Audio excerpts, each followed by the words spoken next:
Hey guys, welcome back in a new video. स्वागत है आपका अपने चैनल सरकारी जॉब ज्ञान पर। सो गाइस, आज भी लाए हैं एक नया जॉब ऑप्शन जिसमें आपको मिल सकता है मौका UCMS university college of medical science में as a junior assistant job करने का। जी हाँ दोस्तों, यूसीएमएस ने निकाली हैं भर्तियाँ। जो लोग एक सिक्योर जॉब देख रहे हैं और करना चाहते हैं तो वीडियो में आपको बताएंगे एलिजिबिलिटी क्राइटेरिया क्या रखा गया है, एप्लीकेशन प्रोसीजर क्या होगा, एज लिमिट यहाँ पे क्या रखी गई है। इसके अलावा और भी चीज़ों पे बात करेंगे क्या क्या होने वाली है। बस आपको वीडियो को लास्ट तक देखना है ताकि आपको कोई भी डाउट या आपकी कोई प्रॉब्लम ना रहे। तो चलिए गाइस, वीडियो की तरफ बढ़ते हैं। यहाँ पे सबसे पहले हम कुछ बेसिक इंफॉर्मेशन के बारे में जानेंगे। तो यहाँ पे रिकरेक्टिंग ऑर्गेनाइजेशन यहाँ पे आपको बता दिया गया है यूसीएमएस। पोस्ट नेम यहाँ पे जूनियर असिस्टेंट के लिए ये भर्तियाँ निकाली गई हैं। टोटल वैकेंसीज यहाँ पे सिर्फ और सिर्फ 29 रहने वाली है। और एप्लीकेशन की जो टाइमिंग रहने वाली है आपकी 18 सितंबर से 9 अक्टूबर तक यहाँ पे रहने वाला है। और अगर बात की जाए तो लास्ट डेट टू पे एप्लीकेशन फ़ी, तो आपकी एप्लीकेशन फ़ी की लास्ट डेट यहाँ पे 9 अक्टूबर ही रहने वाली है। तो आपको उससे पहले या फिर तब तक आपको फ़ी पे कर देनी है। एप्लीकेशन मोड की बात की जाए तो आपका यहाँ पे ऑनलाइन यहाँ पे रहने वाला है सब चीज़ें। आपको एप्लीकेशन ऑनलाइन पे फिल करना पड़ेगा। एडमिट कार्ड रिलीज डेट तो यहाँ पे अभी रिलीज़ नहीं हुआ है, डेट अभी बताई नहीं गई है, तो आपको इन फ्यूचर ये भी नोटिफाई कर दिया जाएगा। इसके साथ साथ एग्ज़ाम डेट भी अभी यहाँ पे नहीं निकल के आई है, तो ये भी आपको अनाउंस कर दिया जाएगा। अगर बात करें आप एज लिमिट की तो यहाँ पे मैक्सिमम एज आपकी 27 रहनी चाहिए। 9 अक्टूबर तक आपकी 27 एज यहाँ पे रहनी चाहिए। एजुकेशनल क्वालिफिकेशन है अब यहाँ पे, तो यहाँ पे आप 12th पास किसी भी एक रिकॉग्नाइज्ड बोर्ड से होनी चाहिए। आप अपने स्टेट बोर्ड या फिर सीबीएसई बोर्ड की से भी आपकी 12th पास होनी चाहिए। और उसके साथ साथ आपकी एक स्किल भी यहाँ पे देखी जाएगी, जिसमें कि आपकी टाइपिंग स्किल है, जिसमें कि आपको हिंदी और इंग्लिश दोनों ही टाइपिंग आपको आनी चाहिए कंप्यूटर पे। और यहाँ पे नेक्स्ट है, अगर आपको ऑफिशियल वेबसाइट पे विजिट करना है तो आप हमारी वेबसाइट से विजिट कर सकते हैं। हमारी वेबसाइट है हिंदी में wiki.com। तो आप यहाँ पे विजिट करके यहाँ पे बाकी सारी इन्फॉर्मेशन भी देख सकते हैं और यहाँ से आप वेबसाइट पे विजिट भी कर सकते हैं। और यहाँ पे नीचे कुछ वही इंपॉर्टेंट डेट्स यहाँ पे कुछ दी गई हैं, आप देख सकते हैं यहाँ पे। ये डेट्स आपको बस ध्यान रखनी है, ये सब आपको भूलना नहीं है, इनको एक जगह नोटिफाई करके रख लेना है आपको। अब आगे बात करते हैं यहाँ पे फ़ी स्ट्रक्चर क्या रहने वाला है। तो जो हमारे जनरल ओबीसी और ईडब्ल्यूएस वाले कैंडिडेट्स हैं उसके लिए 500 रुपये पर हेड यहाँ पे फ़ीस रहेगी। एससी एसटी पीएच के लिए यहाँ पे फ़ीस नहीं रहेगी। और जो हमारी फीमेल कैंडिडेट्स भी रहेंगी उनके लिए भी यहाँ पे फ़ी आपको नहीं पे करनी होगी। अब यहाँ पे बात कर लेते हैं एलिजिबिलिटी क्राइटेरिया की। तो सबसे पहले एजुकेशनल क्वालिफिकेशंस में बात कर लेते हैं। तो यहाँ पे मिनिमम क्वालिफिकेशन आपकी रहने वाली है 12th पास। इंटरमीडिएट एग्ज़ाम 12th आपके पास होनी चाहिए किसी भी एक बोर्ड रिकॉग्नाइज बोर्ड से, आपको बता दिया गया है। और ये टाइपिंग प्रोफिशिएंसी भी आपकी होनी चाहिए इसमें। अब यहाँ पे आपकी टाइपिंग स्पीड आपको बता दी गई है कि आपकी मिनिमम टाइपिंग स्पीड कितनी रहनी चाहिए, किस हिंदी या फिर इंग्लिश में। तो इंग्लिश में यहाँ पे आपकी 35 वर्ड पर मिनट है और हिंदी में यहाँ पे 30 वर्ड्स पर मिनट है। इंग्लिश में 35 और हिंदी में 30। तो आप इसको ध्यान दीजिएगा, आप अपनी प्रैक्टिस कर सकते हैं। अब आगे बात की जाए एज लिमिट की, तो यहाँ पे एज लिमिट भी आपको बता दी है, 27 ईयर्स के आप होने चाहिए 9 अक्टूबर को। और जो यहाँ पे कुछ रिलैक्सेशंस वगैरह जो आपको दिया जाएगा, ये एससी और एसटी कैंडिडेट्स हो गए, ओबीसी कैंडिडेट्स हो गए, तो ये आपको गवर्नमेंट के जो रूल्स एंड रेगुलेशंस के हिसाब से आपको रिलैक्सेशन दे दी जाएगी। और जो पीडब्ल्यूडी कैंडिडेट्स हैं उनको रिलैक्सेशन गवर्नमेंट गाइड, हाँ, इनको भी गवर्नमेंट गाइडलाइंस के हिसाब से रिलैक्सेशन दिया जाएगा। अब यहाँ पे UCMS junior assistant vacancy details के बारे में बात कर लेते हैं। तो यहाँ पे कैटेगरीज दी गई हैं, किस किस कैटेगरीज में कितनी वैकेंसीज अवेलेबल हैं। तो यहाँ पे जो जनरल कैटेगरीज के कैंडिडेट होंगे उसके लिए यहाँ पे ओनली सिर्फ 9 यहाँ पे रहने वाली है वैकेंसीज। और जो ओबीसी है यहाँ पे उनके लिए 8 रहने वाली है। और जो ईडब्ल्यूएस वाले हैं, इकोनॉमिकली वीकर सेक्शन वाले हैं, उनके लिए यहाँ पे टोटल सिर्फ और सिर्फ 3 वैकेंसीज हैं। शेड्यूल्ड कास्ट वाले जो यहाँ पे एससी से हैं उनके लिए 4, और जो एसटी से हैं यहाँ पे टोटल 2 है और यहाँ पे वैकेंसीज रहने वाली हैं।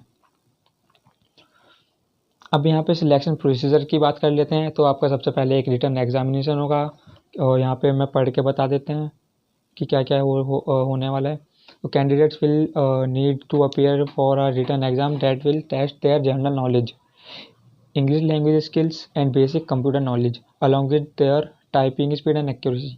तो यहाँ पे सबसे पहले आपकी जनरल नॉलेज और इंग्लिश लैंग्वेज स्किल्स, आपकी आपकी कम्युनिकेशन स्किल कैसी है, आप कैसा लिख और बोल सकते हैं, और आपकी कंप्यूटर का कुछ बेसिक नॉलेज आपकी चेक की जाएगी। उसके साथ साथ आपकी टाइपिंग स्पीड और एक्यूरेसी भी चेक की जाएगी। और यहाँ पे सेकंड पॉइंट में यहाँ पे the exact date and syllabus of the for the exam will be provided in the exam admit card. तो आपकी जो भी सिलेबस होगा और जो भी डेट होगा, तो आप जब एडमिट कार्ड आपको प्रोवाइड किया जाएगा तो उसमें ये दोनों चीज़ें आपकी अवेलेबल करा दी जाएंगी। यहाँ पे सेकंड पॉइंट टाइपिंग टेस्ट के बारे में बात कर लें, तो यहाँ पे आपका टाइपिंग टेस्ट इसलिए होगा क्योंकि आपकी जो ये जॉब है इसमें आपकी टाइपिंग स्पीड मैटर करती है इसमें। और जो भी आपको डॉक्यूमेंट वगैरह जो भी आपका जॉब वर्क होगा वो आपका कंप्यूटर पे होगा, तो उसमें टाइपिंग स्किल भी मैटर करेगी। अब बात कर लेते हैं डॉक्यूमेंट वेरिफिकेशन। तो यहाँ पे डॉक्यूमेंट वेरिफिकेशन तभी होगी जब आप रिटन एग्ज़ाम और टाइपिंग टेस्ट क्लियर कर लेंगे, और फिर उसके बाद आपको डॉक्यूमेंट वेरिफिकेशन के लिए बुलाया जाएगा, और उसमें भी आपकी एलिजिबिलिटी भी चेक की जाएगी। और ये फर्स्ट पॉइंट बताया अभी। और यहाँ पे सेकंड पॉइंट है, it is the important to ensure that the certificate identification document and application form details are accurate. So यहाँ पे आपके जो भी डॉक्यूमेंट्स आप देंगे तो वो आप चेक कर देंगे कि एकदम एक्यूरेट है, एकदम सही है या फिर नहीं। और यहाँ पे फोर्थ और लास्ट पॉइंट यहाँ पे है कि फाइनल मेरिट लिस्ट यहाँ पे आपकी निकाली जाएगी। और इसमें बात कर लेते हैं, the based on the performance in the written examination, typing test and document verification, the final merit list will be prepared and the selected candidates will be offered as the junior assistant position। तो यहाँ पे आपकी merit list निकाली जाएगी जब आपका examination test हो जाएगा और टाइपिंग टेस्ट हो जाएगा, डॉक्यूमेंट ये सब तीनों चीज़ें आपकी हो जाएगी। तो यहाँ पे मेरिट लिस्ट यहाँ पे अभी एक प्रिपेयर की जाएगी आपकी, और जो भी उसमें कैंडिडेट सिलेक्ट होंगे उनको इस पोस्ट के लिए यहाँ पे ऑफ़र दिया जाएगा। अब यहाँ पे बात कर लेते हैं इसको आप घर बैठे खुद से ऑनलाइन कैसे अप्लाई कर सकते हैं। तो यहाँ पे टोटल यहाँ पे 9 स्टेप्स दिए गए हैं। तो आपको इन स्टेप्स में बताया जाएगा कि आप इसको खुद से कैसे फिल कर सकते हैं। तो सबसे पहले आपको ऑफिशियल वेबसाइट पे विजिट करना है, जिसका लिंक मैंने आपको पहले बता दिया था कि आप हमारी वेबसाइट हिंदी में विकी पे विजिट करके भी डायरेक्ट जा सकते हैं, या फिर आप गूगल पे सर्च कर सकते हैं UCMS की ऑफिशियल वेबसाइट। उस पर क्लिक करके आपको रजिस्टर कर देना है। आपको सेकंड पॉइंट में ये बताया गया है आपको रजिस्टर करना है। अपनी कुछ बेसिक इन्फॉर्मेशन होगी, जैसे कि आपका नेम हो गया, ईमेल आईडी, फ़ोन नंबर, और कुछ और भी जो आपकी डिटेल्स रहेगी वो आपको फिल करके वहाँ पर सबमिट कर देना है। फिर आपका वहाँ पे एक रजिस्ट्रेशन आईडी और एक आपका पासवर्ड आपका जनरेट हो जाएगा, आपको वहाँ पे स्क्रीन पे मिल जाएगा, तो आपको वो संभाल के रख लेना है। फिर यहाँ पे थर्ड स्टेप है लॉगिन टू योर अकाउंट। तो आपको वही जो रजिस्ट्रेशन आईडी और आपको पासवर्ड मिलेगा रजिस्टर करने के बाद, तो आपको वो एप्लीकेशन पोर्टल पे वहाँ से लॉगिन करना है। उसके बाद आपको एप्लीकेशन फॉर्म फिल करना रहेगा। फोर्थ स्टेप की बात करते हैं अब, complete the application form by filling in the necessary personal educational and professional detail. तो उसमें आपसे डिटेल्स मांगी जाएंगी आपकी, तो आपको एक्यूरेट डिटेल्स अपनी भर देनी है। अब यहाँ पे फिफ्थ स्टेप है अपलोड रिक्वायर्ड डॉक्यूमेंट। तो वहाँ पे कुछ डॉक्यूमेंट्स भी मांगे जाएंगे इन्फॉर्मेशन के अलावा। तो आपको डॉक्यूमेंट हो गए जैसे कि आपके फ़ोटोग्राफ हो गया, आपके सिग्नेचर हो गए, आपका 12th का सर्टिफिकेट हो गया, आप या फिर कोई दूसरा आईडी प्रूफ जो भी आपसे मांगेंगे आपको फ़ोटो क्लिक करके वहाँ पे अपलोड कर देना है। अब यहाँ पे सिक्स्थ स्टेप है, ये आपको उसमें ये दिया गया रिव्यू द फॉर्म। तो आपको जब सबमिट आप सब चीज़ें फिल कर दोगे, उसके बाद सबमिट करने जा रहे होगे, तो एक बार अपना पूरा फॉर्म एक बार फिर से चेकआउट कर लीजिएगा कि आपने कोई गलती वगैरह तो नहीं कर दी है फॉर्म फिल करते टाइम। तो आप उसको भी वहाँ पे तो उसी टाइम करेक्ट कर दीजिएगा, उसके बाद ही फॉर्म सबमिट कीजिएगा। अब यहाँ पे 9th पॉइंट है, आपको सबमिट करने के बाद आपको एक प्रिंट आउट निकाल के रख लेना है अपने पास, ताकि वो आपके फ्यूचर में रेफरेंस के लिए काम आए। अब बात कर लेते हैं एग्ज़ाम पैटर्न की। तो यहाँ पे सबसे पहले जो आपका रिटन एग्जामिनेशन होगा उसमें आपका क्या क्या चीज़ें रहने वाली है। एक यहाँ पे आपको आइडिया दे दिया गया है कि इस टाइप से हो सकता है। यहाँ पे पहले जनरल अवेयरनेस और नॉलेज यहाँ पे आपकी इसमें इन चीज़ों की इंफॉर्मेशन आपको होनी चाहिए, जो कि आपको स्क्रीन पे मार्क दिख रहा होगा। तो आपको इन सब चीज़ें यहाँ पे ये सब चीज़ें आपको पढ़ते रहना चाहिए, और आपको इनकी प्रैक्टिस भी करते रहना होगा। और यहाँ पे जो नीचे लिखा हुआ है यहाँ पे एक्सपेक्टेड नंबर ऑफ क्वेश्चन, यहाँ पे अभी 25 से 30 बताया जा रहा है। तो यहाँ पे अभी कुछ भी इंफॉर्मेशन नहीं दी गई है, तो यहाँ पे ये एक आइडिया आपको बताया जा रहा है। अब यहाँ पे सेकंड में बात कर लेते हैं इंग्लिश लैंग्वेज की। तो इंग्लिश लैंग्वेज यहाँ पे उसमें ये चीज़ें रहने वाली हैं, रीडिंग कॉम्प्रिहेंशन, सिनोनिम्स एंड एंटोनियम्स और सेंटेंस करेक्शन। यहाँ पे आपको दिख रहा होगा सब चीज़ें, तो आप इनको एक बार नोट डाउन कर लीजिए। अगर आपको करना है तो आप इनके स्क्रीनशॉट लेके रख लीजिए। आप इसमें 1 बाय 1 आप प्रैक्टिस कर सकते हैं। अब इसमें भी आपका नंबर ऑफ़ क्वेश्चन बता रखे हैं 20 से 25 यहाँ पे, और जो वेटेज मॉडरेट होगी। और यहाँ पे क्वांटिटेटिव एप्टीट्यूड में यहाँ पे नंबर सिस्टम हो गया आपका, सिलेक्शन, रेशियो एंड प्रोपोर्शन, इस टाइप से यहाँ पे ये सब चीज़ें आने वाली हैं। और यहाँ पे इसमें भी 20 से 25 क्वेश्चन यहाँ पे एक्सपेक्टेड हैं। डी यहाँ पे रीजनिंग एबिलिटी, तो यहाँ पे आपकी इस रीजनिंग एबिलिटी में यहाँ पे इन चीज़ों पे आपको फोकस करना है, verbal and non verbal reasoning, analogies, series completion, coding and decoding. अब यहाँ पे नेक्स्ट है कंप्यूटर नॉलेज। तो आपको कंप्यूटर की बेसिक ऑफ कंप्यूटर आपको आना चाहिए। एमएस ऑफिस हो गया, जैसे कि उसमें आपका MS Word, MS Excel, PowerPoint, ये सब आपको इनका बेसिक आपको आना चाहिए। इंटरनेट एंड ईमेल यूसेज, आपको इंटरनेट और ईमेल यूज़ करना आना चाहिए। फंडामेंटल्स ऑफ ऑपरेटिंग सिस्टम, आपको ये सब चीज़ें आपको आना चाहिए। इसमें आपके 15 से 20 क्वेश्चन यहाँ पे एक्सपेक्टेड हैं और वेटेज लो टू मॉडरेट रहने वाली है। अब यहाँ पे सेकंड पे आ जाता है टाइपिंग टेस्ट। जो आपका टाइपिंग टेस्ट होगा हिंदी और इंग्लिश का, उसके बारे में बात कर लेते हैं। तो यहाँ पे जो टाइपिंग टेस्ट रिक्वायरमेंट है यहाँ पे आपको पहले ही बता दी गई है। इंग्लिश टाइपिंग स्पीड आपकी 35 वर्ड पर मिनट होनी चाहिए और हिंदी टाइपिंग स्पीड आपकी 30 वर्ड पर मिनट होनी चाहिए। इसके बाद जो डॉक्यूमेंट वेरिफिकेशन होगा, तो यहाँ पे ये बताया गया है expected structure of written exam.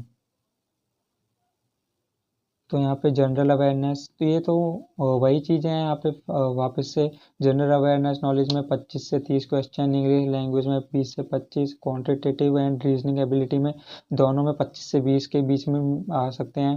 Computer knowledge आपके 15 से 20 में पूछी जाएगी। और जो यहाँ पे आपका क्वेश्चन होंगे वो एक क्वेश्चन 1 मार्क्स का होने वाला है। तो जितने क्वेश्चन होंगे आपको उतने मार्क्स का वो वाला सेक्शन हो जाएगा। और जो टाइम ड्यूरेशन आपकी जो बताई गई है यहाँ पे 1.5 से 2 घंटे का आपका बताया गया है। जितने क्वेश्चन होंगे आपको उतने ही मिनट दिए जाएंगे।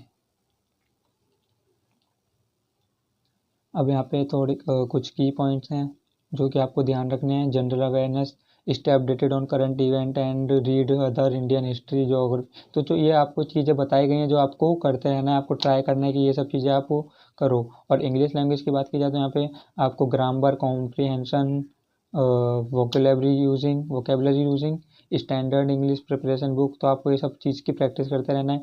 और जो आपके क्वान्टिटेटिव एप्टीट्यूड है यहाँ पे आपको उसमें फोकस करना है। Arithmetic, practicing solving sample question paper, तो आपको यहाँ पे जो भी इसको क्वेश्चन पेपर्स वगैरह हो वो आपको सॉल्व करते रहना है। आपको अपने अर्थमेटिक्स के बेसिक्स पे भी फोकस करना होगा। अगली बात करते हैं रीजनिंग एबिलिटी की। तो यहाँ पे आपका क्रिएटिव माइंडसेट यहाँ पे यूज़ होता है। तो आपको पजल प्रैक्टिस करनी है, कोडिंग, डिकोडिंग और लॉजिकल रीजनिंग क्वेश्चन भी आपको प्रैक्टिस करते रहना है। कंप्यूटर नॉलेज आपको बताया तो पहले ही, आपको एमएस ऑफिस आपको आना चाहिए, एमएस वर्ड हो गया, पावर पॉइंट हो गया, एक्सेल, ये सब आपको आने चाहिए। इंटरनेट यूसेज आपको कैसे यूज़ करते हैं इंटरनेट, और कंप्यूटर के फंडामेंटल्स भी आपको आने चाहिए। और यहाँ पे लास्ट में वीडियो के यहाँ पे कुछ इंपॉर्टेंट लिंक्स दी गई हैं जिससे कि आप हमारी वेबसाइट हिंदी में विकी पे विजिट ज़रूर से कर सकते हैं। और यहाँ पे से आपको ये इजीली वेबसाइट आपको मिल जाएंगी। तो धन्यवाद। आज की वीडियो में सिर्फ इतना ही। वीडियो अच्छी लगी हो तो वीडियो को लाइक करें, चैनल को सब्सक्राइब करें और साथ ही साथ बेल नोटिफिकेशन को ऑल पे सेट करें ताकि आपको हमारी आने वाली वीडियो का नोटिफिकेशन साथ के साथ मिलता रहे। धन्यवाद।